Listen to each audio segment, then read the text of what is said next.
Well, you've heard plenty of ghost stories and myths in the past, haven't you? Of course you have. But have you ever survived an urban legend? Or worse, known someone that people now fear? Whose name dare not be spoken? This is a story about Matt and his one golden rule. Back when I was younger, barely a teenager, my friends and I thrived off of horror stories, ghost stories, legends, pretty much anything, really, to get a true scare. We would ghost hunt. Childish, I know, but after all, I was a child. My friends and I would research horrible, gruesome, disturbing stories. Stories of insane psychopaths with the taste for blood. No, really, some drank blood. Stories of humble families in the wrong place at the wrong time. Stories of darkness that could swallow the brightest light. And stories of evil, raw, unrefined, evil. One dark night, I know, how typical, but in my defense it was 1:30 in the morning. The bleak and sorrow-filled clouds that loomed overhead seemed different tonight somehow, as if the joy from the world was drained, and the ominous clouds that loomed above were the shattered remains of happiness and warmth. I remember feeling a bit of remorse until that was washed out by a sharp, intense pain on the back of my head. I turned in a rush to face whatever that was causing me pain. "Snap out of it, weirdo." A familiar, trustworthy voice was heard. "Oh, sorry, man. Didn't know it was you," I replied. Leo, one of my longtime friends, standing with a grin that seemed almost too wide for his face. "We found a killer place, man. Totally morbid," he said. "The guys are waiting on us." He motioned to me to follow as he began to walk down the dark road. As I followed, I began to notice certain things happening. I could hear the rustle of the leaves that barely gripped the limb of the trees. My hands felt cold and clammy, as if I'd been holding onto a ledge for dear life. My heart thudded with each step I took, almost in unison. The sound of my heartbeat grew louder and louder. So loud, in fact, I wasn't sure if this sound could be coming from my chest. "Can you hear that?" I asked to Leo. He didn't respond to my question. He just kept walking. But the most peculiar thing that I had noticed was the clouds. They seemed to follow me. My heart started to beat faster as I increased my pace.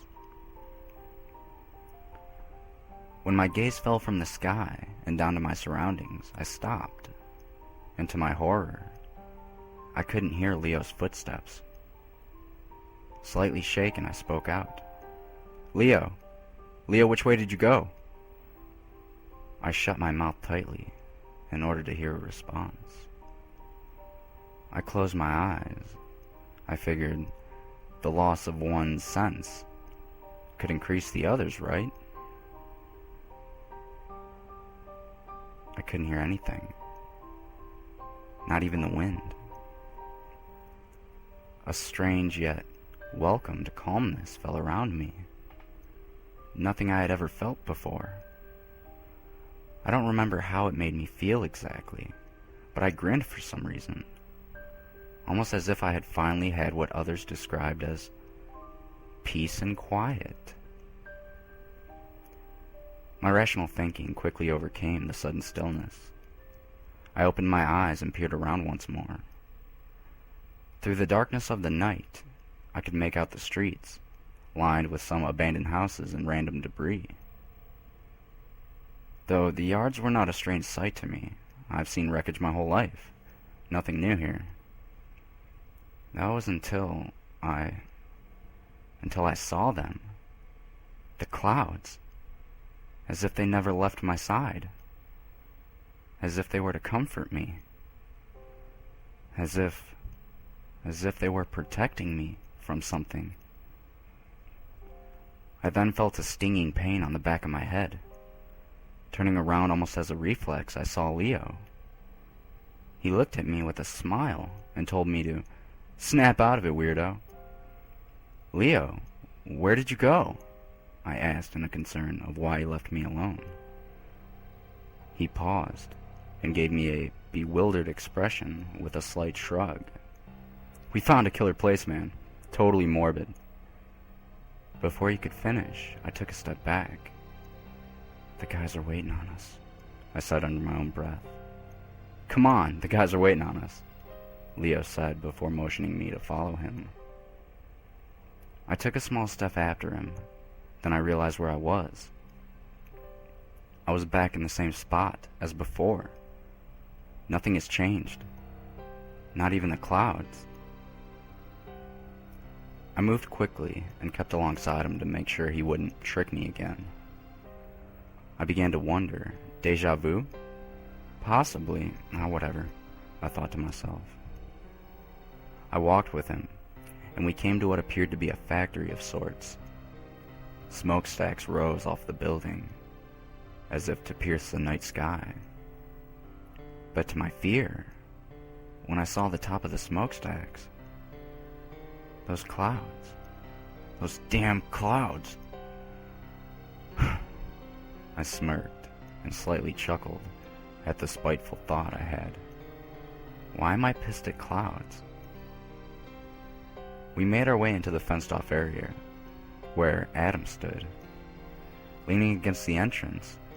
About time, he said aloud as we approached him. Sorry, this guy was daydreaming again, Leo said with a rather large ha. His laugh echoed in my ears, causing a ringing sound that almost crippled me. I fell to my knees and held my ears. Hey man, are you alright? Leo asked, as he offered his hand to me. I stood up and looked at my hands that once protected my ears. Blood? I said to myself. My ears are bleeding? I quickly wiped off the red liquid that stained my hands, and I looked over to Adam. Adam leaned forward and took a few steps towards me before turning and facing the factory. Do you know the story of the shadow? He whispered to us. You mean the one about the kid who was brutally tortured here? Leo replied. Adam then nodded and continued speaking. As his lips moved, I could barely make out what he was saying. Red, dark, blood ears? He then looked at me, with a slight grin upon his face. Although his grin looked twisted as if he had a spooky trick up his sleeve, I ignored it. I was far more concerned with my condition. I mean, my ears were bleeding. Shaking my head slightly, my hearing slowly recovered. He's in there, exploring, Adam said before walking into the blackness. I remembered how dark it was to walk through those doors. It looked as if a wall, painted black, was directly in my path. But I managed to walk through it. I heard footsteps in front of and behind me. A sigh of relief was truly called for, knowing I could trust my friends by my side. We began to explore. What a difficult word, explore. Meaning to seek the unknown without fear. At least until the fear presents itself. Anyway, we began to search, though nothing was truly visible. It seemed just random rubble and debris littered the floor of this dank and dreary location. I can't explain it, even to this day, but one word randomly popped into my head, as if it was almost whispered. Why? Not why as in, why is this place here? Or why this factory is abandoned. The why as in, why hasn't anyone torn this place down? My mind began to wonder.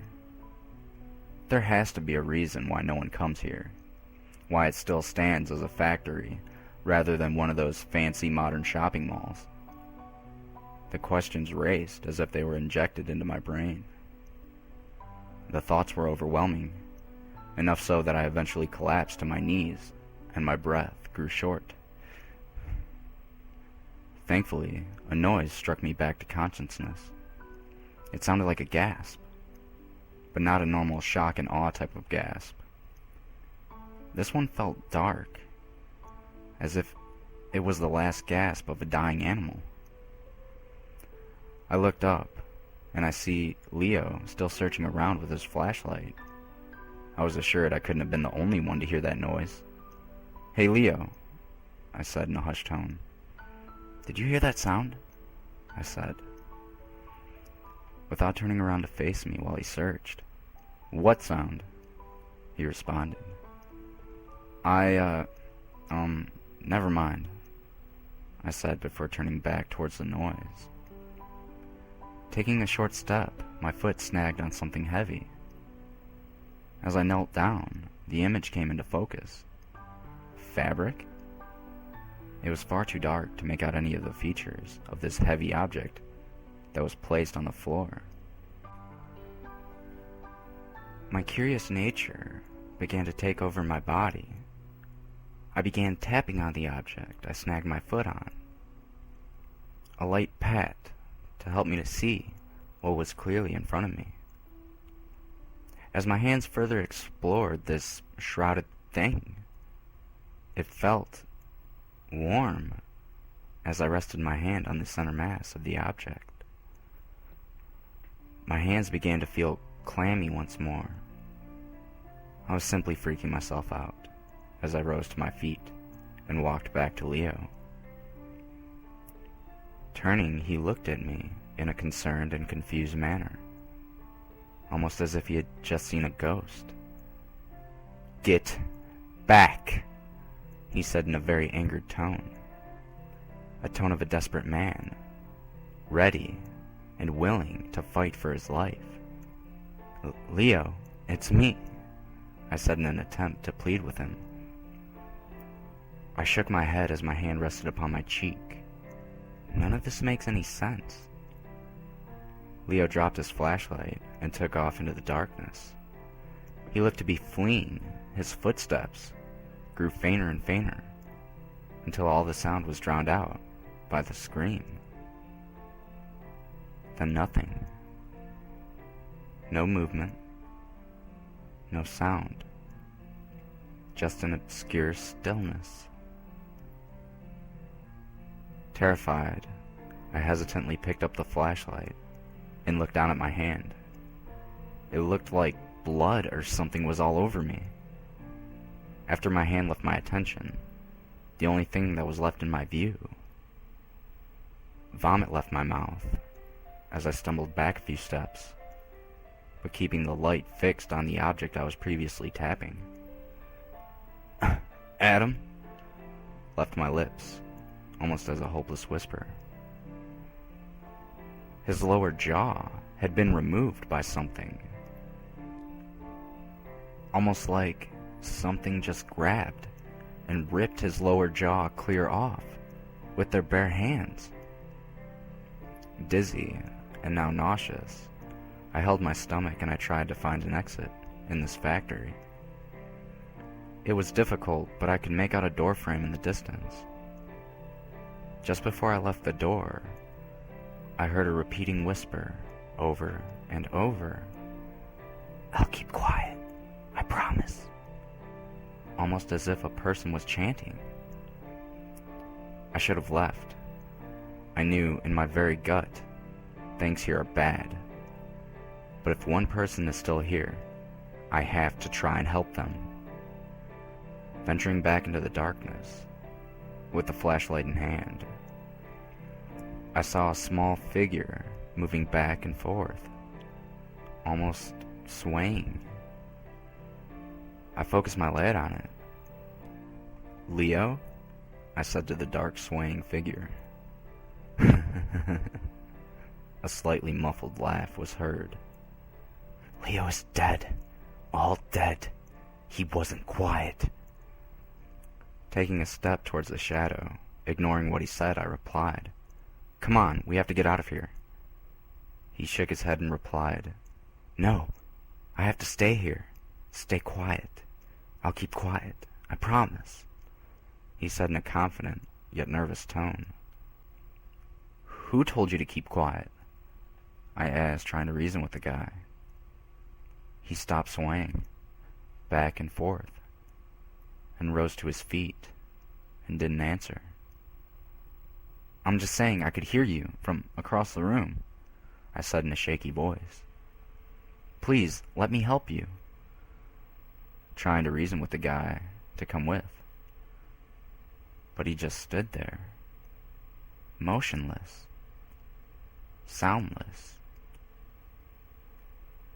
Then I remembered feeling that silence. The silence from before. The peace and quiet. A voice brought me back. "Are you really going to help me? I stayed quiet for you."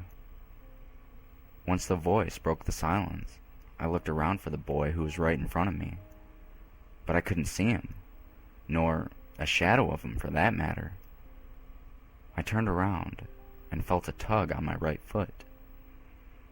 I looked down and something was grasping onto me. Kneeling down, I noticed something that made me turn pale. I coughed and saw the face of the boy I was talking with seconds ago. I shined the flashlight on his face and noticed something that almost caused me to vomit once more. His throat was crushed, almost as if he never had a neck to connect his head to his body. It was just flattened skin. Jumping back, I began to run frantically. I've never ran faster in my life. Just before I jumped through the door, I heard a very faint, very distinct whisper. "Be quiet." I was frozen with fear. I wanted to think about anything else, anything but the voice. Then I thought about the clouds. I was suddenly brought back to the factory by a coughing, gurgling noise. It sounded horrific, like a person being choked to death. I rushed towards the sound, through the darkness, my flashlight flailing about until I ran into a large object in front of me, knocking me to the ground. Immediately, I shined my light on the object. It was a mirror. Okay, now I was really scared. "Hello?" I asked, checking to my left and to my right with the flashlight. Nothing replied. I stood back up and began to back up slowly, away from the mirror. Then I felt something bump into me. I instantly screamed and covered my mouth. I turned around and was peering into the lifeless eyes of Leo. Oh God, his body was suspended from the ceiling, by his neck. A tear streamed down my face, for I feared I would be next. I noticed Leo's mouth was sewn together and bleeding. I couldn't look away. These were my best friends. I just didn't know what to do. I began to notice my heart beating again. It was quiet and weak, but I could hear it. The voice returned. "Be quiet." I kept my mouth shut, fearful of making the slightest noise. The voice started to grow louder over my right shoulder. "Be quiet." I knew I wasn't making any sound. Then I began to think. Could this thing hear my heartbeat? I stood paralyzed, too scared to run for the door, for fear I would make noise, then whatever had killed my friends would find me. A moment of silence passed by. It felt like an eternity. I felt breathing on my neck. A voice that sounded inches away from my ear whispered, "Be quiet." Just then I took off running, not caring where I was going, just away from that voice. That's all I knew. The wind seemed to be sliced in half by my desire to escape. I shut my eyes as I ran through the main factory door. And when I opened my eyes, I was in the middle of the street, panting heavily and trying to gather myself. I took a deep breath and closed my eyes. My heartbeat slowed, and the whistle of the wind stopped, almost as if nature itself was asked to please be quiet. The calm, relaxing feeling overcame me, and I began to smile. All the carnage and gore I had just experienced melted away. Suddenly, I felt a very sharp pain on the back of my head. Snapping out of my sudden calmness, I turned. "Hey, Matt, snap out of it, weirdo. We found a killer place, man. Totally morbid. The guys are waiting on us."